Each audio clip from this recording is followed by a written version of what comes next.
Tuhan, terima kasih untuk pagi hari ini. Kami percaya ketika kami bersepakat,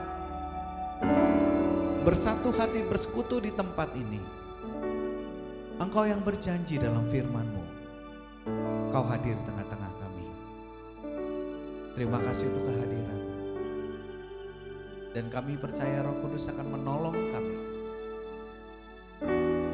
untuk kami boleh mengerti apa yang hendak Tuhan sampaikan bagi kami.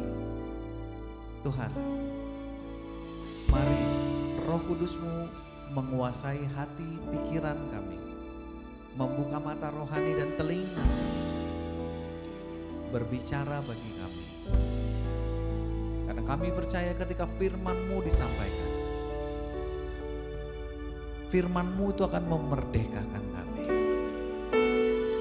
Urapi kami semuanya, bawa kami masuk dalam hadirat-Mu. I exalt Thee, I exalt Thee, I exalt Thee, oh Lord, Lord. One more time, say with me, we exalt Thee, and I exalt Thee, I exalt Thee, I exalt Thee,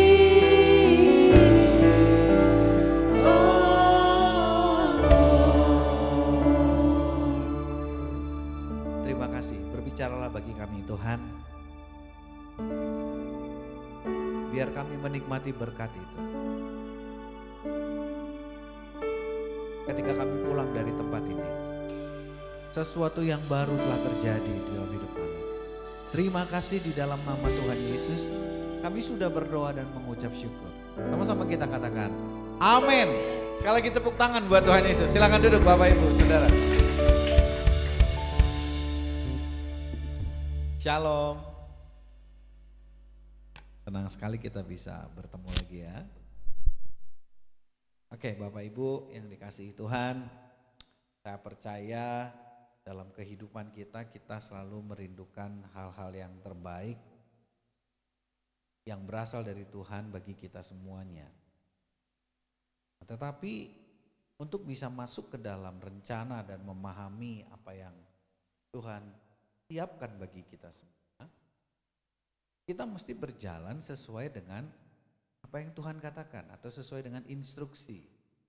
Ya. Nah, tetapi hari-hari terakhir ini kita banyak sekali melihat bahwa orang banyak rindu untuk jalan dengan Tuhan. Banyak rindu untuk menikmati janji Tuhan. Banyak mengharapkan bisa masuk dalam apa yang mereka rindukan. Ketika mereka merasa ada di dalam sekelompok orang-orang yang melayani Tuhan. Katakanlah gereja. Tetapi pagi hari ini saya mau kita melihat apa yang Tuhan katakan. Karena seringkali kita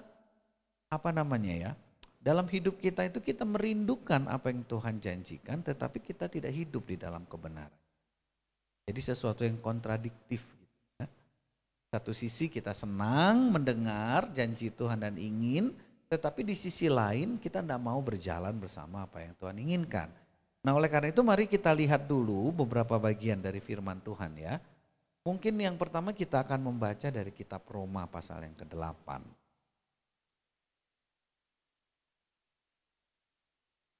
Roma pasal yang ke-8 ayat yang ke-20, 21.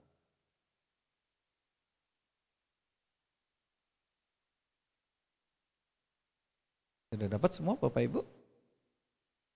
Oke, kalau belum saya tunggu ya. Oke, kita akan membaca ayat yang ke-20 dan 21. Supaya adil, saya membaca ayat yang ke-20, Bapak Ibu 21 ya. Tetapi ingat, jangan saling mendahului. Nanti gak dengar firmannya dengan baik. Iman timbul dari pendengaran. Itu sebabnya ketika kita membaca firman, baiknya kita bisa mendengarkan dengan baik. Kita mulai ya.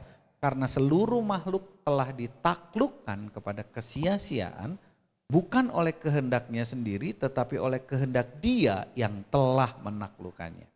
Ayat yang kedua. 3, 2, 1.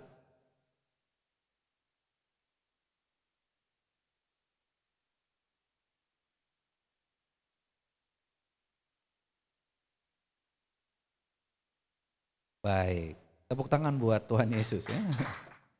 Nah, apa yang kita baca kelihatannya agak sulit dipahami. Tetapi singkatnya adalah ayat yang ke-20 berkata, semua makhluk di bumi ini telah ditaklukkan ke dalam kesia-siaan karena ketidaktaatan. Itu mirip dengan Roma pasal 3 ayat yang ke-23. Semua orang telah berbuat dosa. Dan akibatnya di dalam Roma pasal 6 ayat 23, upah dosa adalah maut. Ini dua hal yang sebetulnya mirip.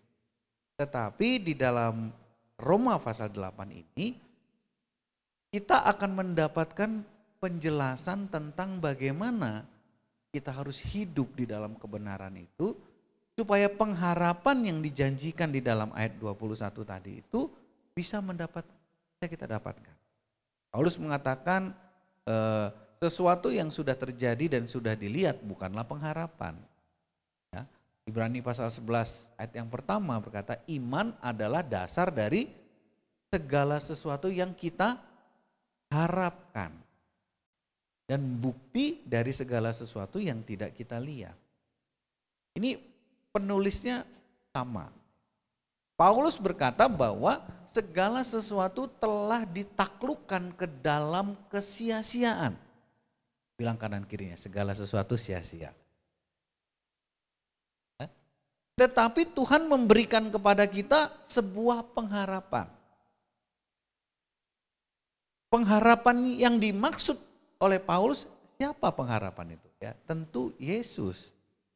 Ya, dikatakan tadi segala makhluk, ya, karena seluruh makhluk telah ditaklukkan kepada kesia-siaan bukan oleh kehendaknya. Yang berkehendak menentang Tuhan itu hanya Hawa sebetulnya. Makanya Adam itu kita nggak jelas, dia termasuk golongan pria takut istri atau dia pria sayang istri. Ya toh? Sebetulnya dia masih punya kesempatan untuk tidak sepakat dengan Hawa. Ya, mungkin dia menjadi intercessor saja, Tuhan memang istriku ini kurang cerdas atau kurang hikmat, ampunilah dia Tuhan. Tetapi faktanya Adam sepakat dengan Hawa, mereka sama-sama makan buah yang sudah diberitahukan kalau dimakan itu punya resiko. Resikonya selain mati mereka juga dipisahkan dari Allah. Makanya definisi dosa itu sebetulnya hamartia ya dalam bahasa aslinya, artinya tidak tepat kepada sasaran atau meleset daripada sasaran. Ini yang mau kita bahas pagi hari ini. Ya, setiap kita ini dikatakan sebab anak adalah buah kandungan adalah upah. Dan anak-anak yang dididik dengan baik itu akan dipakai Tuhan sebagai anak panah. Makanya ada istilah anak panah di tangan pahlawan. Jadi kalau model misalnya pahlawannya kita anggap Robin Hood, Robin Hood itu kalau memanah hampir nggak pernah meleset. Ya, itu Robin Hood. Dia bisa memanah anak panah membagi dua. Betapa presisi dan akurat. Nah kalau Robin Hood aja hampir nggak pernah gagal, apalagi itu. Itu artinya Tuhan tidak pernah menghendaki kegagalan dalam seluruh ciptaannya, sekalipun Tuhan memberikan kepada saudara dan saya kebebasan untuk melakukan pilihan. Itu artinya kebebasan yang diberikan kepada kita untuk membuat sebuah pilihan bukanlah sesuatu yang boleh kita pandang remeh. Kenapa? Sama seperti catatan kitab suci yang mengatakan setiap ketidaktaatan itu akan mengandung konsekuensi. Firman itu masih berlaku sampai hari ini. Kita bisa membaca, Hawa tidak taat. Dan ketidaktaatannya itulah yang kita baca hari ini. Akibat ketidaktaatan manusia itu, sebab hanya Hawa saja yang tidak taat, tapi seluruh keturunannya dianggap pemberontak. Makanya dikatakan seluruh makhluk telah ditaklukkan kepada kesia-siaan, bukan karena kehendaknya. Kita kan nggak ada yang melakukan itu. Tetapi karena kita merupakan keturunan daripada Adam dan Hawa, kita menerima konsekuensinya. Itu sebabnya di dalam kehidupan kita pun seperti demikian Bapak Ibu. Allah berkata bahwa bagaimana kedua orang tuanya hidup di hadapan Allah, begitulah keturunannya. Dikatakan Allah itu setia kepada beribu-ribu keturunan. Dikatakan orang yang mengasihi dan takut akan Tuhan sampai 7 keturunan anaknya mengasihi Tuhan. Dan itu terjadi karena keturunan-keturunannya memilih untuk mengasihi Tuhan. Jadi sekali lagi, kenapa ada banyak orang tuanya mengasihi Tuhan, anaknya enggak. Apalagi cucunya. Terus saudara, saya sampai hari ini berdoa sama Tuhan cuma minta satu. Supaya keturunan saya diizinkan untuk melayani Tuhan. Karena ada banyak yang orang hebat keturunannya tidak lanjut. Imam Eli anaknya mati semua. Imam Eli jabatannya dibuang. Samuel orang yang karib dengan Tuhan, yang berbicara dengan Tuhan adalah orang yang hebat. Tetapi keturunan Samuel nggak ada yang lanjut. Makanya setelah keturunan Samuel, Israel punya raja. Karena tidak ada keturunan orang benar yang dilanjutkan. Dikatakan Samuel hidup dalam takut akan Tuhan, tapi tidak dengan anak-anak. Itu artinya setiap kita diberi oleh Tuhan kesempatan, tetapi kita harus punya banyak informasi supaya ketika kita mengambil keputusan, kita tidak memutuskannya dengan sembarangan. Ya, itu sebabnya kata Tuhan, kamu harus hidup berhati-hati di hadapan Tuhan. Nah, lalu bagian yang kedua, keputusan untuk mengikuti Tuhan itu adalah sebuah kebenaran Bapak Ibu, bukan sebuah harapan kita. Ya, artinya kebenaran itu dilakukan, diterima upahnya. Tidak dilakukan, hilang upahnya. Tetapi semua kita dikatakan semua orang dipanggil. Ya. Tetapi tidak semua orang dipilih.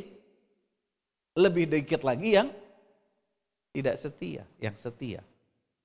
Jadi proses dalam kehidupan kita, artinya hidup yang kita berikan hari ini itu bisa menjadi sesuatu yang sia-sia sesuai dengan Roma pasal 8 tadi, bisa juga hidup yang memiliki pengharapan. Nah, lalu bagaimana kita bisa kita bisa tahu kita ada di sisi yang mana? Sekali lagi, karena yang namanya sebuah pilihan. Nah, untuk membuat pilihan yang baik, kita mesti punya banyak informasi. Supaya jangan salah, kalau Bapak Ibu hari-hari terakhir ini coba mana yang benar, ijazah Jokowi asli atau palsu? Nah, tetapi satu saat nanti akan ketahuan mana aliran bodoh, mana aliran pinter. Tetapi setiap kita diberi kesempatan untuk memilih dulu, toh. Nah, ini ya juga dalam kerajaan Tuhan. Mari kita lihat bagian berikutnya ya, dari Kolose pasal yang ketiga.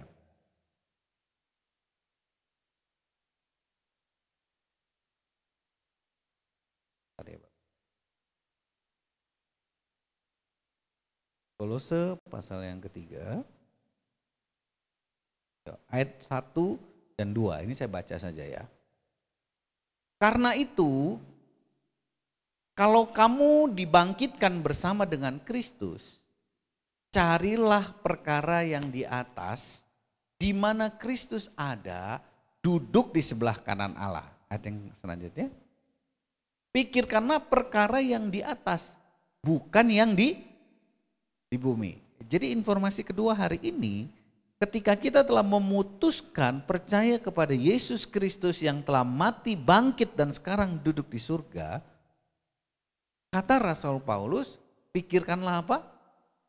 Perkara yang di atas, bukan yang di bumi. Nah, ini yang harus kita sangat hati-hati Bapak Ibu. Ini nasihat dari Rasul Paulus. Pikirkanlah perkara yang di atas. Coba masuk ayat yang ketiga, lanjutkan ya. Sebab kamu telah mati dan hidupmu tersembunyi bersama dengan Kristus di dalam Allah. Ya, di sini dikatakan ketika kamu percaya kepada Kristus, kamu telah mati dan hidupmu telah tersembunyi di hadapan Allah. Nah, ini mirip dengan Galatia 2 ayat yang ke-20. Coba dibuka lagi ya. Ini pelan-pelan ya Bapak Ibu, kalau nanti lupa ya lagi ya. Lihat. Namun aku hidup, tetapi bukan lagi aku sendiri yang hidup. Setelah kita menerima Kristus, dikatakan aku tetap hidup. Tetapi bukan lagi aku yang hidup. Nah, kalau masih bingung kita lanjut ya. Melainkan Kristus yang hidup di dalam aku.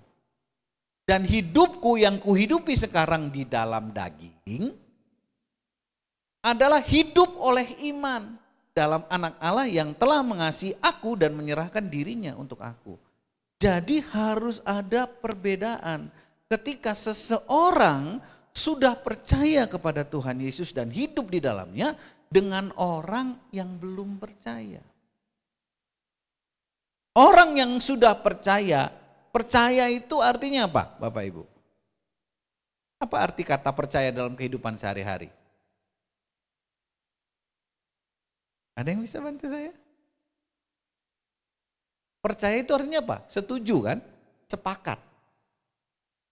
Misalnya ada seorang pemain sirkus lah katakan ya, yang biasa jalan di atas satu tali.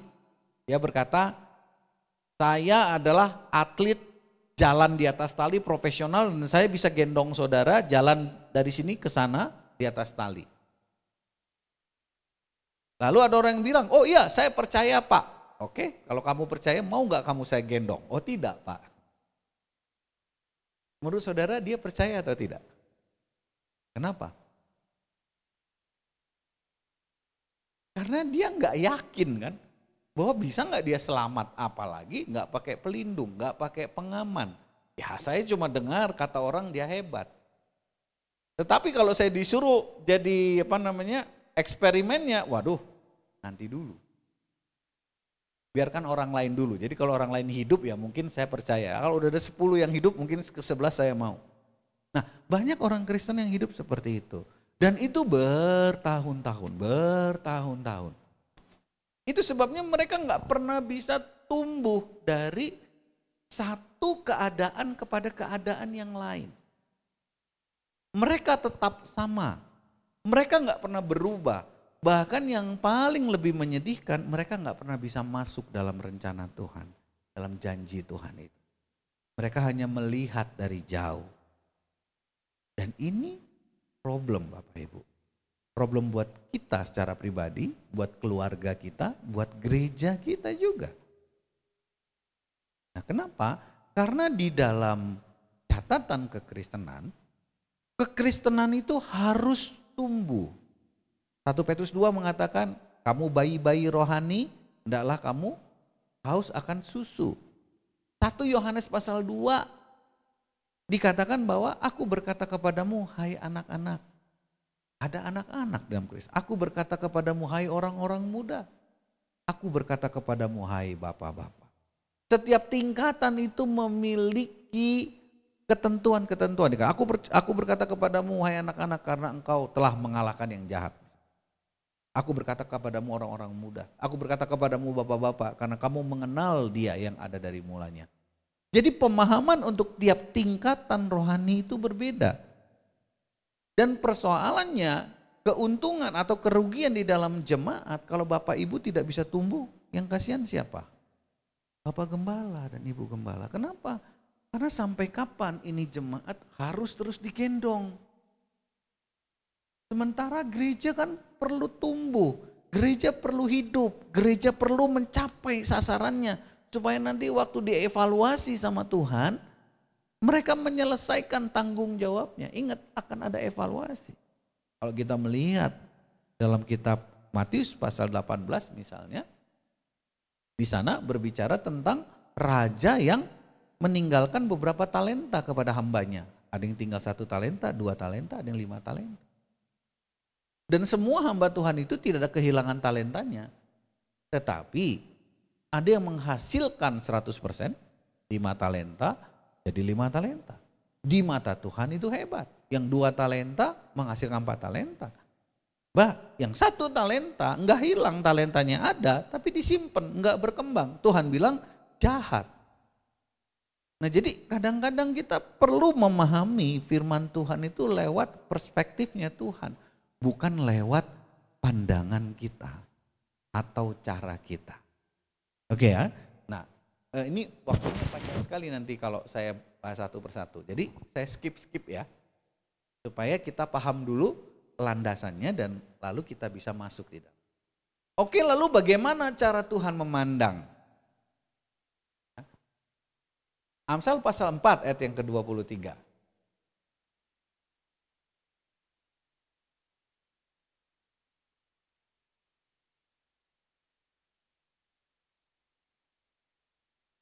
Oh, sebelum itu kita mulai ini dulu kayaknya deh.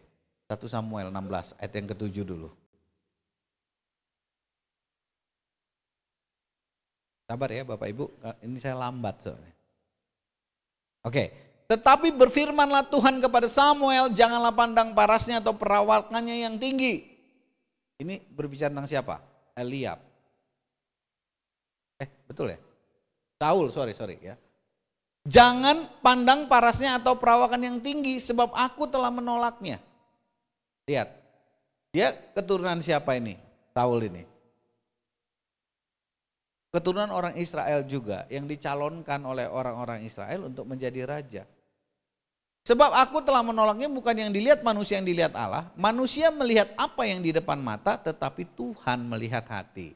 Betul nggak? Kalau saudara lihat persoalan, lihat yang di depan mata atau tidak? Atau lihat yang tidak kasat mata? Ketika uang tidak ada, saudara lihatnya kemana? Pertama cari siapa yang murah hati dulu toh. Yang kedua siapa yang paling suka nyumbang. Ya, kalau itu semua nggak ada, baru cari pinjaman. Kalau nggak ada cari pinjaman, yang terakhir baru doa puasa. Bukan karena mengasihi Tuhan, tapi karena nggak ada yang dimakan ya. Nah begitu cara bekerja otaknya. Dan ini adalah sesuatu yang paling sering dilakukan oleh yang namanya manusia. Ya manusia kalau lihat persoalan itu, Bapak Ibu kalau anaknya sakit, berdoa dulu atau cari Panadol dulu atau Dekolgen dulu. Ini anak saya kemarin pulang demam ya, saya bingung juga ini bagaimana. Jadi kami tetap aja carikan obat toh, sambil didoain. Tapi ini adalah reaksi manusia. Jadi manusia itu seringkali cara mengambil keputusannya dengan melihat apa yang ada di depan mata. Betul ya? Ya kalau salah ya puji Tuhan. Tapi kebanyakan yang saya kenal namanya manusia itu begitu. Ada persoalan diselesaikan dulu dengan akal budinya. Gak mampu akal budinya, baru cari yang lain. Kadang-kadang berstrategi ya. Jadi kita harus menyadari dulu bagaimana pola atau cara kita melewati kehidupan. Oke, kita sekarang pindah ke Amsal pasal 4 ayat 23 tadi. Ya, jadi manusia sering sekali melihat persoalan itu dalam konteks apa yang mereka bisa lihat. Dan mata kita itu mudah sekali dibohongi Bapak. Ya. Jagalah hatimu dengan segala kewaspadaan, karena dari situ terpancar kehidupan. Apa yang perlu kita jaga dengan sangat waspada? Hati, saudara. Kenapa hati ini harus dijaga dengan hati-hati?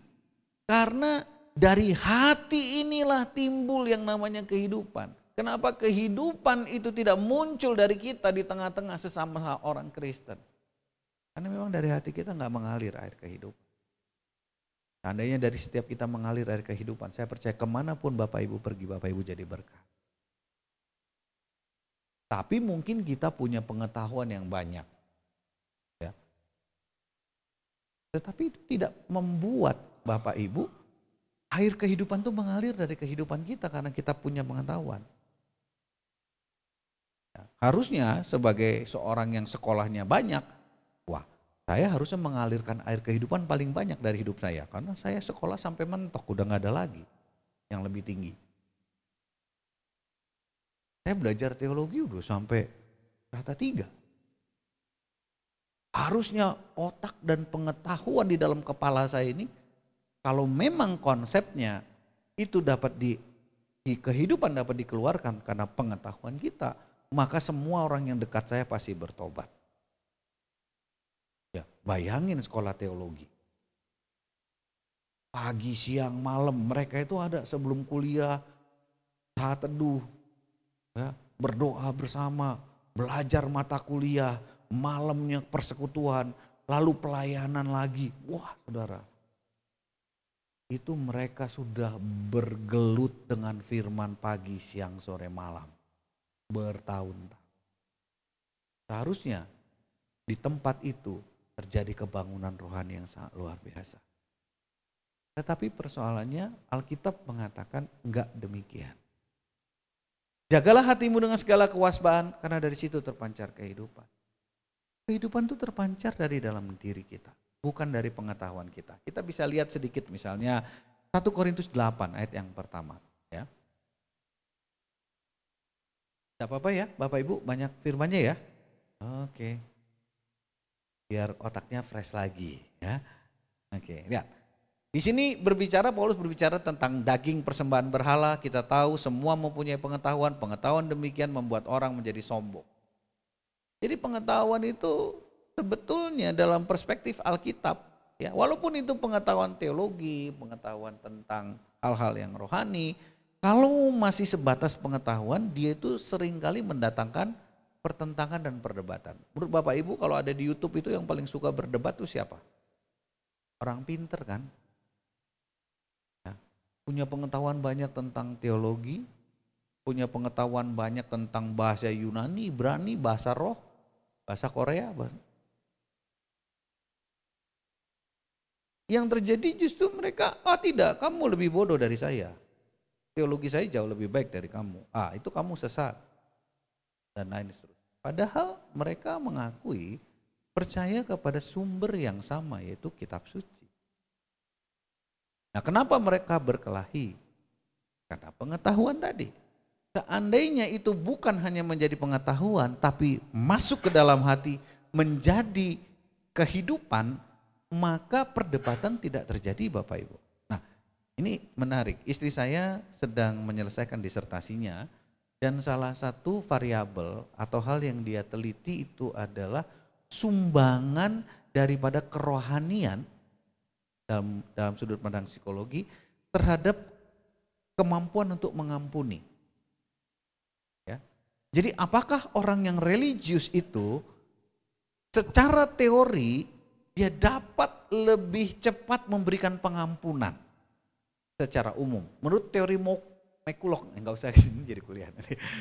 Teori McCulloch itu dikatakan bisa, tetapi hanya sampai titik motivasi, tidak sampai melakukan. Ternyata setelah dikalkulasi dan dihitung itu minus. Jadi orang yang religius sebetulnya kontribusi dan kemampuannya untuk memberikan pengampunan kepada orang yang bersalah itu minus. Nah, inilah yang disebut pengetahuan tadi. Kenapa kita tidak tumbuh? Kenapa gereja kita tidak berkembang? Kenapa kita tidak menjadi berkat? Karena mungkin pengenalan kita tentang dia baru sebatas pengetahuan. Jadi kita harus maju terus. Apakah pengetahuan salah? Tidak Bapak Ibu. Karena umatku binasa karena tidak punya pengajaran, kata firman Tuhan juga. Kalau nggak diajar juga nggak punya pengetahuan juga nggak bisa tumbuh. Ya, makanya kalau kita melihat dalam konteks bahasa Inggris, di dalam amanat agung itu berbicara tentang pergilah, itu artinya ajar mereka, berikan mereka contoh. Ya, biar mereka taat. Jadi pergilah itu mengandung beberapa unsur di sana, enggak hanya pergi, kalau pergi aja nanti sayonara Bapak Ibu. Jadi pergi itu mereka juga mesti belajar taat, mereka mesti percaya, dan mereka terus berjalan. Kenapa? Kata Tuhan, karena kalau kamu lakukan itu, aku menyertai kamu sampai ke sudah. Nah, jadi kita melihat Bapak Ibu, bahwa pengetahuan, Bapak Ibu datang ke tempat ini untuk apa? Untuk belajar teologi atau mendengarkan khotbah yang baik? Saya pernah satu titik, saya tuh udah males banget disuruh khotbah Bapak Ibu. Kenapa? Saya punya kantor ya, punya tempat bekerja, dibuka 21 tahun. Itu hampir tiap hari kecuali hari libur panjang dan Sabtu Minggu, ya dulu saya tidak ceritakan Injil, tidak khotbahin mereka. Minggu sekarang saya khotbah lagi karena saya sekarang jadi pendeta. Sabtu libur. Ya, jadi itu Senin Selasa itu selama 21 tahun. Bapak Ibu tahu bagaimana hasilnya? Sama aja. Nah, yang malas ya malas. Ya, bukan berarti nggak ada yang sungguh-sungguh, yang sungguh-sungguh ya tetap sungguh. Lalu saya pikir buat apa? Saya ngomong tiap pagi. Oh, kami di sana sangat strict dengan kerohanian. 6.30, kalau 6 lewat 32 menit mereka nggak masuk ruangannya, saya kunci. Bapak. Taurat kan? Jadi mereka takut itu bukan kepada firman Tuhan yang saya bagikan, takut pintu dikunci. Malu. Ya, habis itu mereka sikut-sikut dengan temannya, saya cuma selama 2 menit, mau kamu kok kunci. Jadi sampai di titik itu saya pernah pikir, udahlah percuma manusia mah dikasih tahu juga, udah biar aja lah. Itu sampai saya belajar dari Yunus. Saudara tahu Yunus kenapa dia kabur ketika Tuhan perintahkan ke Niniwe? Banyak orang salah paham dengan Yunus. Tetapi Yunus pergi dari Niniwe kemana? Ke Tarsus ya. Kalau saudara baca baik-baik kitab itu, ketika Tuhan berdialog dengan dia, kenapa kamu pergi? Dia bilang, aku tahu Tuhan engkau itu baik. Kalau bangsa itu bertobat, menyesal, kau pasti ampuni. Sementara Yunus panas banget dengan orang Niniwe itu. Dia pikir ini manusia, wah binasa saja kalau bisa gitu. Makanya waktu dia disuruh khotbah dia kabur. Takut orang itu tobat kan. Begitu dia berkhotbah di situ, toh kan bener kan Tuhan tobat itu manusia kok ampuni semuanya kan.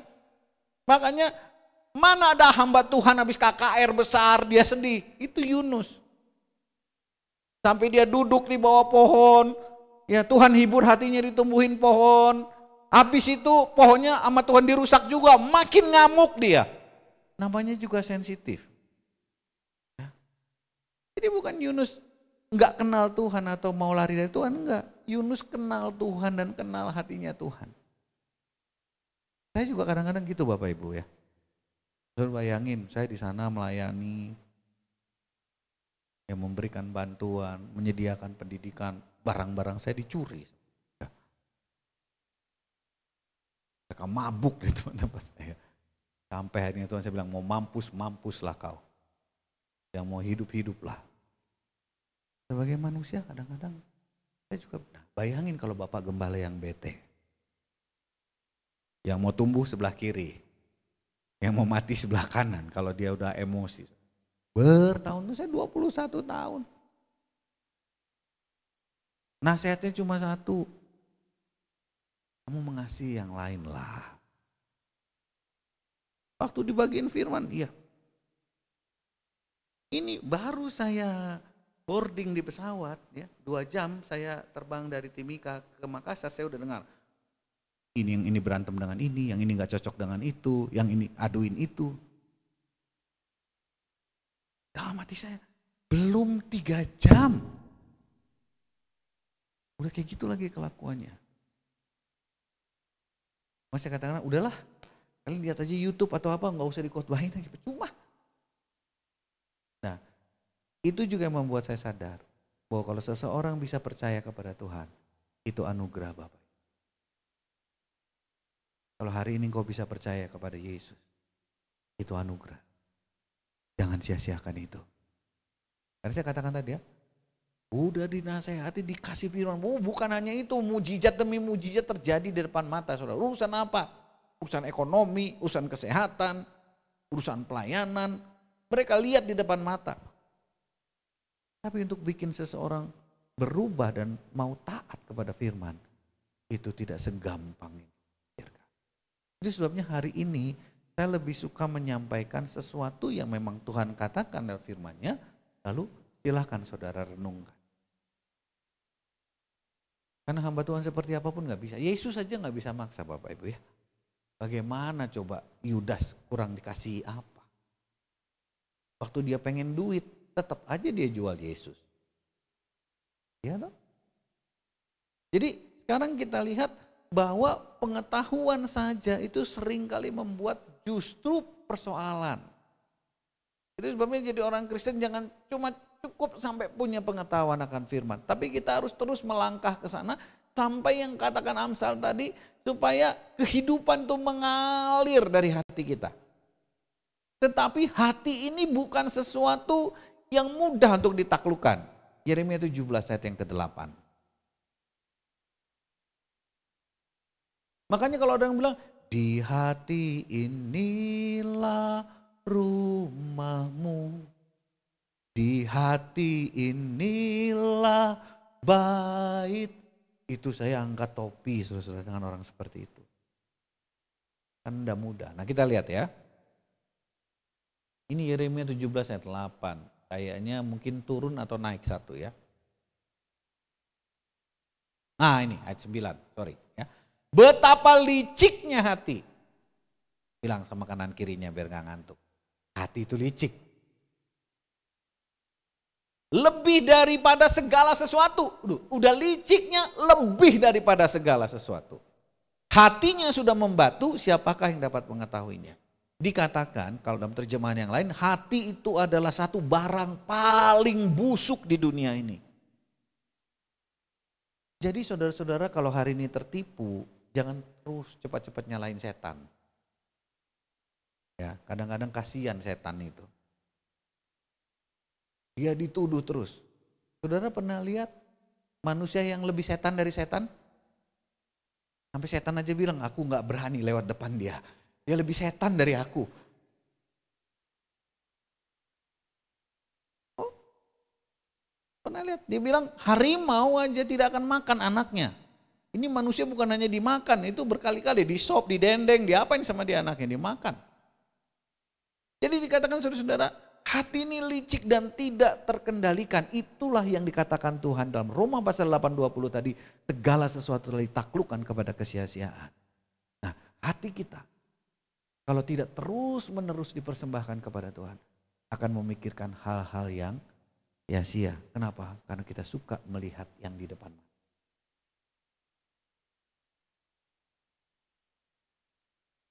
Nah, mari kita lihat bagaimana prakteknya hati yang dipenuhi oleh kesia-siaan tadi. 2 Timotius pasal yang ketiga. Ya, jadi kita tahu, yang sering menipu kita itu hati kita Bapak Ibu. Hati kita itu sangat sering menipu kita. Mengapa banyak orang yang bilang begini, oh Tuhan berkata saya akan diberkati dan seterusnya, tiba-tiba bisnisnya anjlok. Tuhan berkata kamu akan dipenuhi kesehatan, kamu akan sehat, terus tiba-tiba kesehatannya memburuk. Kamu akan berhasil, tiba-tiba gagal. Oh Tuhan bilang bahwa perempuan ini atau laki-laki ini jadi pasangan hidup saya, dia kawin dengan orang lain. Semuanya punya ayat Bapak Ibu. Saya urusan yang begitu banyak saudara. Karena orang yang paling gak bisa dinasihat itu 2. Orang jatuh cinta sama orang marah. Jatuh cinta sama marah itu sama-sama bego Bapak Ibu. Betul. Orang yang jatuh cinta dikatakan sebab cinta itu kuat seperti maut. Air yang banyak tidak dapat memadamkannya. Saudara bisa nasihat orang jatuh cinta? Tidak bisa. Stop sini dia lewat sini. Stop sini dia lewat sini. Makanya disilah tergila-gila. Maksudnya orang jatuh cinta itu gila. Iya toh? Enggak bisa dikasih tahu. Makanya nanti setelah punya masalah rumah tangga, punya anak 2, ditinggalin, baru bilang mama aku salah, mama aku nyesal. Dulu waktu mau kawin gak nanya. Sekarang giliran susah Tuhan dilibatkan. Tuhan tolong. Dulu kok gak tanya saya. Nah sama dengan orang marah. Saudara pernah lihat orang marah? Misalnya kalau saudara marah.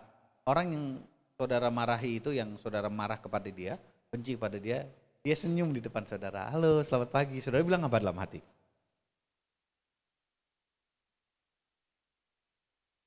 Dia bilang, aduh Bapak Ibu ini saya kemarin kebun saya baru panen nih, ada beberapa timun, ada beberapa buah mangga nih buat Bapak Ibu. So baik. Kalau saudara marah dengan seseorang, apapun yang dia buat bisa nggak jadi benar?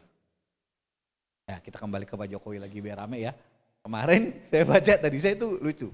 Lihat tadi pagi, Pak Jokowi datang ke reuniannya pakai baju putih. Oh jadi isu baru lagi, oh jangan-jangan ini gitu kan. Apapun yang dia buat salah. Ini, maksud saya seperti itu ya, ini saya tidak membela salah satu pihak. Tapi kalau orang marah, Bapak Ibu apapun bisa jadi nih. Ya, orang senyum, dia pikir senyumnya bagus. Orang ngasih sok baik. Orang diem aja, tuh kan lihat sombongnya sampai ke langit. Ini orang marah sama orang jatuh cinta itu termasuk dalam kategori gila Bapak Ibu. Makanya kata Tuhan, jangan marah. Ya. Jangan belum pada mamamu sampai matahari terbenam. Supaya kau tidak gila beneran. Bayangin kalau ada orang marah 3 tahun, 4 tahun, 5 tahun, sampai 20 tahun. Dendam. Maka kasihan orang. Alkitab katakan 1 Yohanes, barang siapa marah pada saudaranya, dia ada di dalam kegelapan. Gak gampang kan jaga hati Bapak Ibu. Makanya kata Tuhan, hati itu penting. Dari hati itu timbul segala yang baik. Dari hati juga timbul segala yang. Makanya hati ini terus menerus harus dikoreksi. Karena hati ini tukang tipu, maka kita mesti cari kebenaran. Cari informasi yang membuat kita tidak tertipu. Apa itu? Firman. Yohanes 17:17 berkata, firman-Mu adalah kebenaran. Yohanes pasal 8 berkata, di mana ada kebenaran, di situ ada kemerdekaan. Amin ya. Nah jadi hari ini Bapak Ibu saya mau kita tumbuh. Enggak cuma punya pengetahuan. Kita jalan terus sesuai dengan tingkatan-tingkatan yang tadi Tuhan katakan. Kalau Bapak Ibu masih sebagai bayi rohani, enggak apa-apa, fine. Makan firman yang bergizi. Makan firman yang baik. Ya toh? Bayi mungkin kan belum bisa melakukan apa-apa, tapi kan dia diajarin ngomong, betul? Paling enggak diajarin merangkak, diajarin berjalan, enggak bisa kan kalau misalnya bayi 3 tahun dia bilang, kau bantu mama dulu pel halaman depan. Nah itu kan yang gila yang nyuruh ya. Jadi enggak apa-apa, saudara ada di satu level tertentu boleh-boleh saja, sah-sah saja. Kedewasaan seseorang di dalam kerohanian tidak ditentukan oleh umur. Ada orang yang umurnya mungkin 50-60 tahun masih bayi secara rohani. Ada mungkin orang yang baru belasan tahun sudah cukup dewasa. Kenapa? Tergantung respon hati kita. Amin ya. Makanya di dalam Matius pasal 7, Bapak Ibu, tentu ayat ini terkenal sekali ya. Di akhir zaman nanti ada yang bilang begini, ayat 21 sampai 23 itu. Tuhan, bukankah kami mengusir setan demi namamu? Menyembuhkan orang sakit demi namamu? Mengorganize kegiatan-kegiatan rohani demi namamu? Kayak KKR, retret, kebaktian padang, seminar, konser doa dan seterusnya. Tetapi kata Tuhan apa? Dalam beberapa terjemahan dikatakan gini. Yang pertama get lost. Sebab aku tidak pernah mengenal kamu. Loh, kok bisa? Nah, karena yang tadi saya katakan bahwa Tuhan itu melihat hati kita Bapak Ibu. Ya, Tuhan itu melihat hati kita. Dia tahu persis seperti apa hati ini. Dan dia nggak bisa dibohongi dengan itu. Tetapi kita suka menerima manfaat daripada firman, tapi kita nggak suka berjalan dengan dia. Contoh gini, Yesus itu adalah manusia paling rendah hati di atas muka bumi ini. Mungkin nggak dia jalan dengan orang sombong? Gak mungkin. Kalau Tuhan Yesus orang yang rendah hati, dia akan jalan dengan orang yang rendah hati. Bahkan Alkitab katakan, orang sombong itu musuhnya Tuhan sendiri. Sebab Tuhan menentang orang yang congkak. Sekalipun diliputi dengan kegiatan dan atribut rohani, Tuhan tidak akan pernah jalan dengan orang sombong. Yuk kita lihat dulu manusia tadi ya.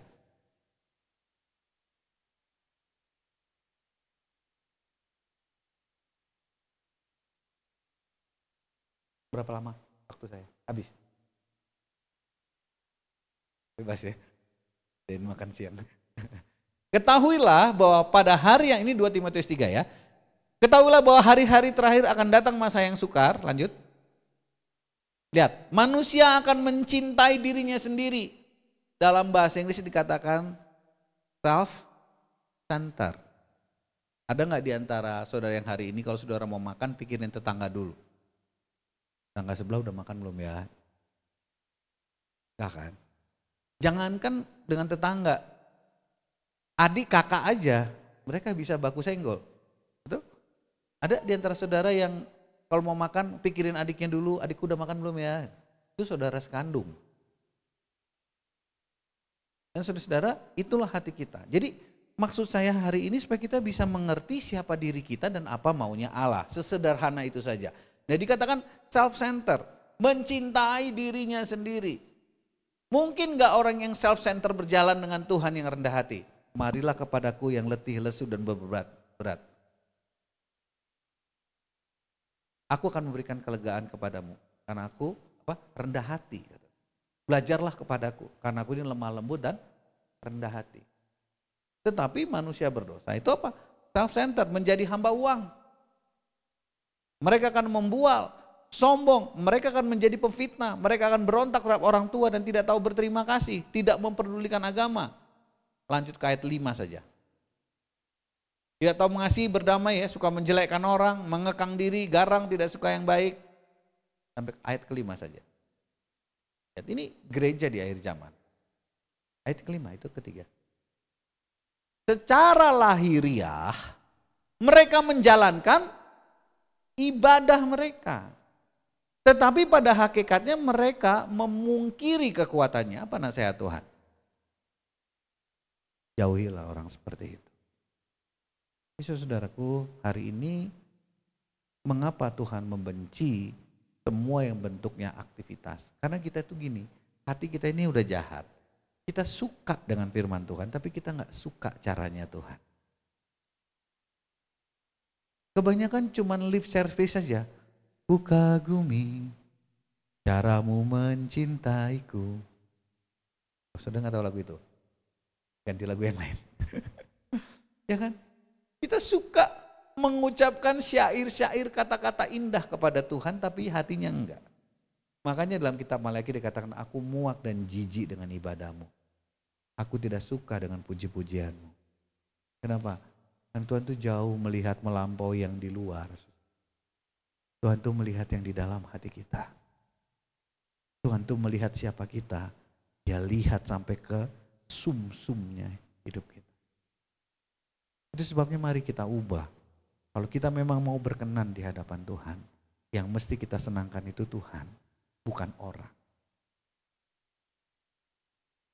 Bagus kalau kita misalnya punya alat musik yang baik, punya panggung yang bagus, punya alat-alat bagus, tapi itu tidak pernah bisa memuaskan hati Tuhan. Tuhan itu disenangkan oleh hati. Hati yang menyembah. Hati yang hancur adalah korban yang diterima oleh Tuhan. Bukan hanya sekedar puji-pujian. Saya enggak katakan puji-pujian itu jelek ya, enggak. Bukan pelayanan. Bahkan kalau saudara baca 1 Korintus 13, Paulus berkata, sekalipun aku membiarkan dagingku disalibkan dan dijadikan korban bakaran. Tapi kalau aku enggak punya kasih, itu enggak ada gunanya. Hari ini saya mengajak saudara-saudara sekalian, kita mengubah perspektif hidup kita tentang kekristenan. Kekristenan itu bukan aktivitas dan kegiatan, tapi kekristenan itu dimulai dari hati yang menyembah, dari hati yang dikuduskan. Saudara pernah dengar kesaksian Smith Wigglesworth ketika dia naik kereta api? Smith Wigglesworth itu seorang penginjil yang hebat, dia cuma lulusan SD, kelas 3 SD. Dia diajarin baca itu sama istrinya. Selama dia hidup dia membangkitkan kalau nggak salah lebih dari 12 orang mati dan nggak tahu berapa banyak kesembuhan. Kathryn Kuhlman adalah salah satu semacam anak rohaninya. Dan Kathryn Kuhlman melahirkan penginjil-penginjil besar, Benny Hinn salah satunya adalah pengagum Kathryn Kuhlman. Satu hari ketika dia naik kereta, dia duduk. Jadi kalau kereta itu kan yang ekonomi itu kan ada berhadap-hadapan. Dia tidak sedang melakukan apapun. Tetapi dia katakan dalam setiap waktu hidup saya tidak pernah saya berhenti berbicara dengan Tuhan. Dalam kondisi diam tidak berbicara apapun. Tiba-tiba itu orang di sekitarnya menangis. Kok bisa? Kenapa? Karena Smith Wigglesworth membawa hadirat Tuhan itu di dalam tubuhnya. Sehingga di mana dia ada, orang di sekitarnya akan dilanda oleh Tuhan. Terus saudara, satu hari dia sedang naik bis kota. Ketika dia sedang duduk, Roh Kudus mulai berbicara, dia bilang, ceritakan tentang aku di bis ini. Lalu dengan singkat dia pergi ke depan sambil bis itu berjalan, dia menyampaikan tentang firman Tuhan. Dan seketika itu satu bis dilawat oleh Tuhan, mereka bertobat. Tapi kadang-kadang bagaimana kita punya jemaat ribuan, tidak ada satupun orang yang datang kepada Tuhan. Bukan gak boleh, boleh. Tapi buat apa? Karena ingat, apa yang Tuhan firmankan akan Tuhan tuntut.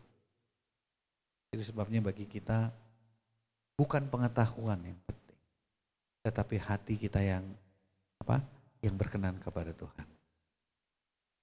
Sebenarnya hati yang menyembah dalam roh dan kebenaran. Itu yang Tuhan inginkan. Jadi saudara, Alkitab katakan tadi, manusia itu telah diserahkan kepada kesia-siaan. Dan kebanyakan orang, kita lihat ya, kalau saudara baca misalnya, semua jemaat itu problemnya sama. Kita mulai baca dari 1 Korintus misalnya, 1 Korintus pasal 3 ini, saya kasih contoh-contoh saja, bahwa di semua jemaat, hal ini terjadi. Hal ini terjadi dan Paulus berkali-kali dia katakan, aku menasehati kamu sambil mencucurkan air mata, enggak boleh begitu.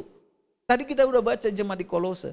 Kalau kamu sudah mengenal dia, pikirkan perkara-perkara yang di surga, bukan yang di bumi. Jemaat di Kolose, orang yang Rasul Paulus yang ngajar, mereka juga punya problem. Kita lihat lagi di Korintus ya. Dan aku saudara-saudara, 1 Korintus pasal 31, pada waktu itu tidak dapat berbicara dengan kamu seperti dengan manusia rohani.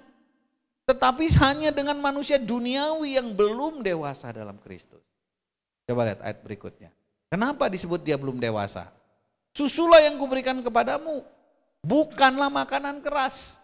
Sebab kamu belum dapat menerimanya dan sekarang pun kamu belum dapat menerimanya. Paulus mendirikan jemaat Kolose berapa tahun, ngajar di situ berapa tahun. Bagaimana mujizat-mujizat terjadi dalam hidupnya, tapi jemaatnya lambat untuk tumbuh.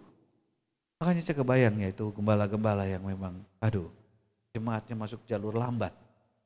Sampai kapan? Sampai kapan dia terus harus mengendong bayi ya? Di sini ada bayi cakep, lucu, wangi gitu. Tapi kalau bayi terus sampai 20 tahun ke depan kan gak lucu. Coba kita lihat lagi ya. Ayat yang ketiga, kenapa nih salah satunya? Karena kamu masih manusia duniawi. Sebab jika di antara kamu ada iri hati, ada perselisihan, bukankah hal itu menunjukkan bahwa kamu manusia duniawi dan bahwa kamu hidup secara manusia? Itu hal-hal yang sederhana yang terjadi. Misalnya kita lihat lagi Filipi 3 ayat yang ke-8 ya. Mari kita lihat ya. Ini contoh-contohnya saja Bapak Ibu ya. Semua yang prinsip sudah saya sampaikan, nanti ini sebagai contoh saja.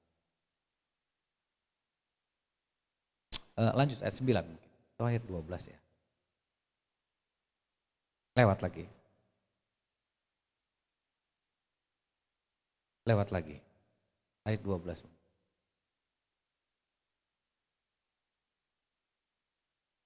Coba lagi. Oh, kayaknya itu ayat 7 atau ke-8. Bentar, saya bantu aja. Bunyinya itu Tuhan mereka adalah perut mereka. Coba bayangin, ada orang Kristen yang Tuhannya perutnya. Kan mengerikan. Bertahun-tahun jadi orang Kristen, Tuhannya perutnya. Yang kamu cari di situ? Itu kalau enggak 7, 8, 9 harus.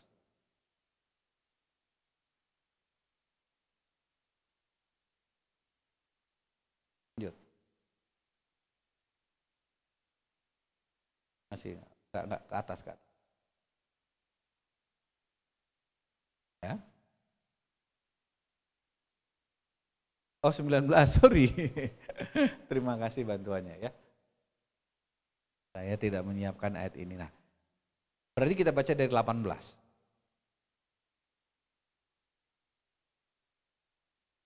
Karena seperti yang kerap kali kukatakan kepadamu dan yang kunyatakan pula sekarang sambil menangis.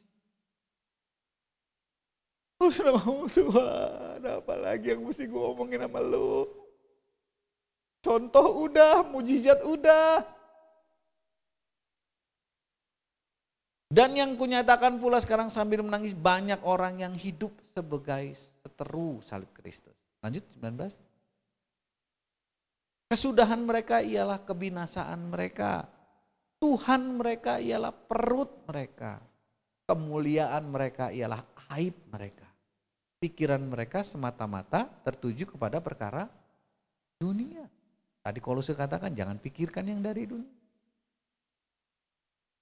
Matius pasal 6 dikatakan carilah dahulu kerajaan Allah. Nah ini kuncinya Bapak Ibu. Maafkan saya tidak bermaksud menyindir saudara.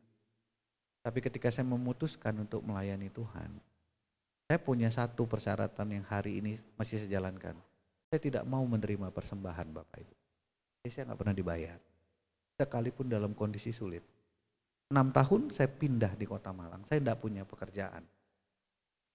Saya tidak tahu besok makan apa. Bahkan saya tidak berani punya anak karena tidak sanggup membayar biaya persalinan. Tapi itu tidak pernah membuat saya berhenti untuk mencari Tuhan. Saudara saya bilang jangan-jangan Petrus sama Heni ini salah dengar suara Tuhan. Tanpa pekerjaan. Kami punya tabungan sebelum kami menikah, ada sedikit dari hasil penjualan mobil dan lain sebagainya, yaitu kami pakai untuk biaya hidup. Tidak pernah saya kelaparan. Firman Tuhan yang berkata carilah dahulu kerajaan Allah, maka semuanya ditambahkan berlaku atas hidup. Jangan kamu khawatir akan apa yang kamu makan, apa yang kamu minum dan apa yang kamu pakai. Saya nggak pernah khawatir tentang hal itu. Dia katakan orang yang mencari hal itu sebagai salah satu alasan untuk menghalalkan segala cara termasuk berbohong, berdusta, menipu, melakukan pekerjaan tidak halal. Itu adalah penyembah berhala. Sampai hari ini saya sudah hidup melayani Tuhan mungkin lebih dari 30 tahun. Tidak pernah saya melihat Tuhan tidak setia. Gak pernah. Saya bersyukur untuk anak-anak saya, untuk keluarga kami. Untuk apa yang Tuhan beri sampai hari. Dia tidak pernah memberi kekurangan. Dia tidak pernah memberi terlambat. Tetapi saya mau katakan, paradigma berpikir kita harus digeser. Kalau kita melihat persoalan lewat apa yang ada di depan mata, ngeri Bapak Ibu. Saya kalau ngelihatnya begitu, bangun pagi saya punya hutang sekitar 25 juta yang harus saya bayar bulan depan. Itu begitu melek. Harus dibayar bulan depan. Dari mana uangnya? Saya nggak tahu. Sampai hari ini saya tidak tahu berapa penghasilan keluarga kami. Nggak ngerti saya. Ini sih saya tahu. Saya nggak tahu. Berapa rupiah nggak tahu saya. Ada tabungan nggak tahu. Saya bilang sama istri saya, mah, aku nggak perlu tahu deh. Pokoknya kalau pas aku lagi perlu, ada ya. Pernah berkali-kali dia, 2-3 kali dia bilang, udah papa aja yang pegang uang lah, aku nggak usah. Aku mau ke kamu aja, nggak perlu tahu, tapi ada. Tapi itulah. Sampai hari ini. Nah jadi Bapak Ibu, mari kita mengubah pikiran kita, bahwa ketika kita bersama-sama dengan Tuhan, jangan selalu melihat apa yang ada di depan mata. Tapi lihat apa yang Tuhan janjikan. Kalau Tuhan janji sesuatu, maka dia akan menggenapinya. Kalau saudara setia. Sampai hari ini. Makanya saya suka lagu itu. Sampai detik ini ku melihat penyertaan-Mu sempurna, sampai selamanya Kaulah. Saudara nggak tahu lagu itu? Tahu nggak lagunya? Saya mau mengakhiri pada kita firman Tuhan. Kita mau naikin lagu itu. Bisa dinaikin? Kosam sama Kojece? Coba, ini pemain musik andalan kita. Kita lihat mereka pegang 2 alat musik satu orang ya. Ini jenius. Tuh kayak gitu ya. Kalau satu nih, ini contoh sederhana. Saya selalu beri nasihat begini. Di tempat saya pelayanan itu kan banyak ya. Ada pelayanan anak-anak, pelayanan mahasiswa dan setiap mereka itu lelah. Karena di tempat saya itu pekerjaan itu pelayanan. Jadi mereka pekerjaannya ada yang guru, ada yang dosen, ada yang administrasi, ada yang penjaga malam. Tetapi dalam keseharian mereka harus pelayanan. Dan enggak dibayar Bapak Ibu. Ya, jadi enggak ada tambahan gaji untuk ambil bagian dalam pelayanan. Semua itu dilakukan dengan sukarela. Dan namanya manusia satu saat pasti mereka lelah. Dan ketika mereka lelah mereka bilang aku izin dulu dong, aku istirahat dulu dong. Nah hal seperti ini nih. Ya. Kalau salah satu dari mereka istirahat, itu artinya ada pekerjaan rekan lain yang harus mereka ambil. Ini gini, waktu Abi nggak datang, pekerjaan main drum harus dilakukan oleh Kosem ya, sambil dia main bass. Jadi artinya begitulah, kalau saudara tidak mau terlibat dalam pelayanan, maka itu akan ditanggung oleh satu orang. Saya berharap Bapak Gembala mau ngomong pada saudara, ayo saudara itu sudah lama ambil bagian dalam pelayanan. Mari kita ringankan bebannya, karena banyak sekali bebannya. Kalau saudara bilang, saya mau Pak, saya mau terlibat Pak, saya mau berikan diri saya Pak, saya mau ambil bagian dalam pekerjaan Tuhan Pak, saya punya waktu sisa Pak, atau saya nggak punya banyak waktu Pak, tapi saya mau. Itu akan membuat jemaat ini tumbuh. Amin. Coba Bapak Ibu renungkan sebelum kita tutup ibadah kita pada siang hari ini. Pernah nggak Tuhan gak setia dengan Bapak Ibu? Pernah nggak Tuhan jahat sama kita? Mungkin kita pernah diproses karena kita nggak taat. Kita mengalami 1-2 perkara. Saya bukan nggak mengalami. Saya manusia yang paling banyak dipukul oleh Tuhan. Setiap kali salah saya dipukul sama Tuhan. Jadi kalau dilihat pakai X-ray, banyak bekas pukulan dalam tubuh saya ini. Banyak kegagalan juga. Tapi saya belajar untuk percaya Tuhan. Semua yang Tuhan lakukan untuk kebaikan saya. Kita bisa pelan-pelan belajar lagu ini ya. Tahu ya? Kita dari refnya saja. Oke. Sampai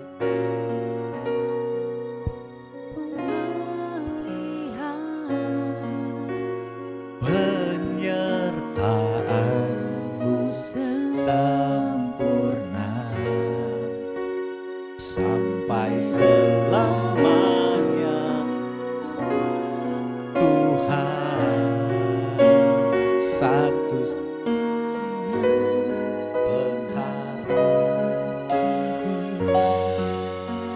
Tuhan, terima kasih. Kita naikkan pujian ini bersama-sama Bapak Ibu. Mari kita katakan kepada Dia, ini doa kami Tuhan. Kami percaya Engkau baik. Kami tahu Engkau tidak pernah gagal. Kami tahu perkataanmu iya dan amin. Tapi kami seringkali hidup dalam pikiran dan hati kami sendiri. Hari ini kami berdoa Roh Kudus menolong kami, mengubah pandangan dan pikiran kami. Mari kita katakan sekali lagi sampai detik ini Tuhan.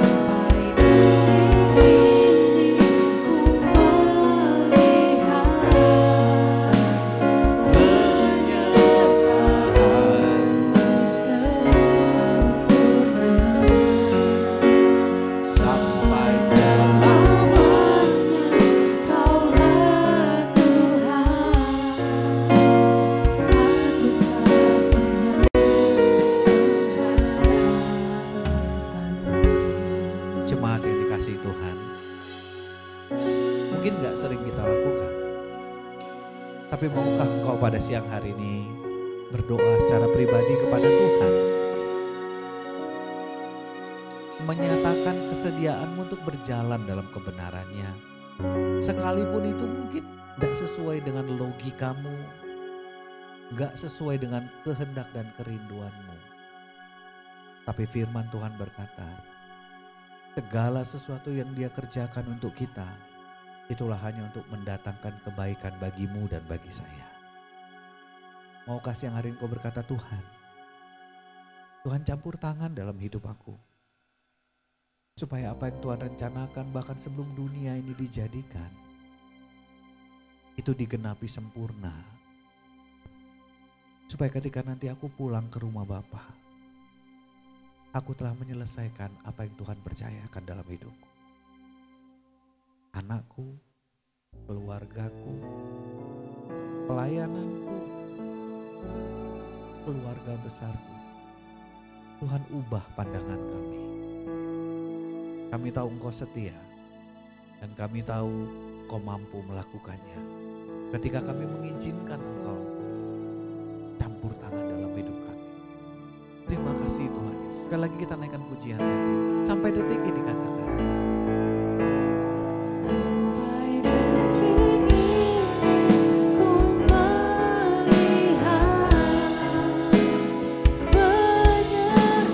Terima kasih untuk usaha, terima kasih untuk bisnis, terima kasih untuk keluarga kami, terima kasih untuk kesehatan, terima kasih bahkan untuk peristiwa-peristiwa yang mendewasakan kami. Terima kasih untuk setiap proses yang Tuhan izinkan. Terima kasih Tuhan, terima kasih yang Kau baik sampai selama-lamanya Kau baik. Mari kita bangkit berdiri.